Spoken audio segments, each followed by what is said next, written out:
Northern Michigan University hosts Michigan Tech on Monday for men's and women's basketball. This morning, Ansley Watson is joining us to tell us more about the games. Good morning, Ansley. Good morning, Andrew. Monday evening is going to be very exciting indeed as Michigan Tech travels to Marquette to play NMU in basketball. Now, Monday starting at 6, that's when the women play, and then the men's game follows right behind that beginning at 8 p.m. Now, later this morning, we're going to be joining up with both the men and women's coaches to see what they're anticipating from this big rival game.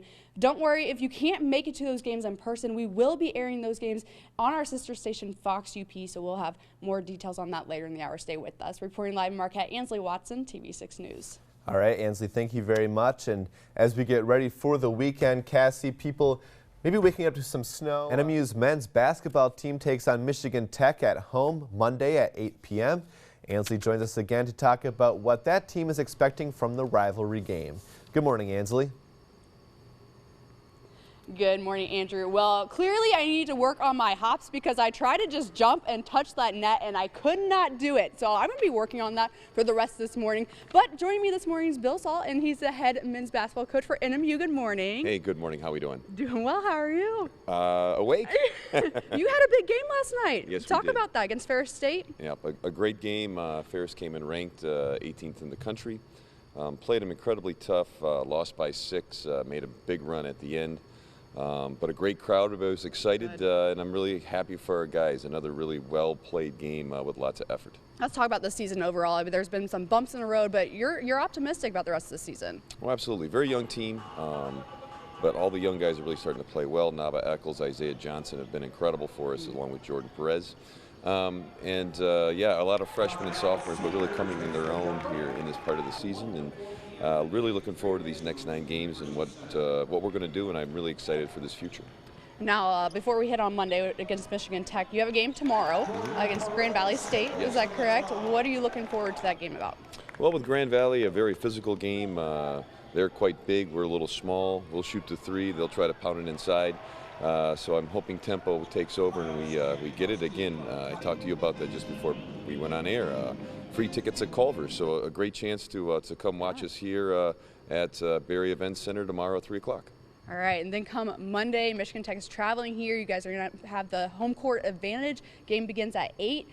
What are you guys anticipating? What are the guys anticipating? Well, the rival game, and if you can't get excited about that, then you can't get excited about much.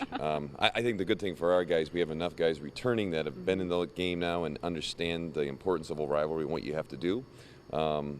A well-coached team, a good team is always from Tech.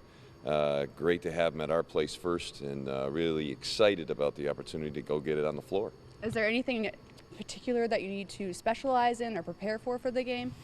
I wish there was one thing and say, hey, we could do this. I mean, all in all, you have to be prepared to play at every position and do what you have to do. And like I said, with that team, very good shooting team, so we'll have to do a great job of taking away the three-pointer. What would you like to say to the community to encourage them come out and cheer you guys on? Well, that's the one thing. I mean, we've gotten some really neat crowds here the past couple of games that we've had home, and what a great opportunity to come out. Going to be a great environment, and it's what college basketball is all about, and to actually have support for our guys and have the fans out is incredible, and they can feel that, and they can feel that pulse in the crowd. So I'm expecting and anticipating a really big crowd for Monday, and should be a great event and a lot of fun. And then you travel to Tech in February, and that's your last home season, or not home season game, but your seasonal game, you said. What are you looking forward to after that then? Well, after that, making the tournament would be number 1. And then, you know, for us, as a basketball coach, you go as far as you can there, and then it's back to recruiting and getting ready for the next year. But right now, we're focused on these last 9 games and doing what we can do to continue to see this team grow. Okay, Coach, thank you so much for joining us. Absolutely. If you can't make it to that game, we will be airing it on our sister station, Fox UP. Stay with us, though. Later in the hour, we're going to be meeting up with the women's coach to hear more about what they're anticipating. Reporting live in Marquette, Ansley Watson, TV6 News. All right, thank you, Ansley. And Cassie, people looking forward to that Tech game that's on Monday.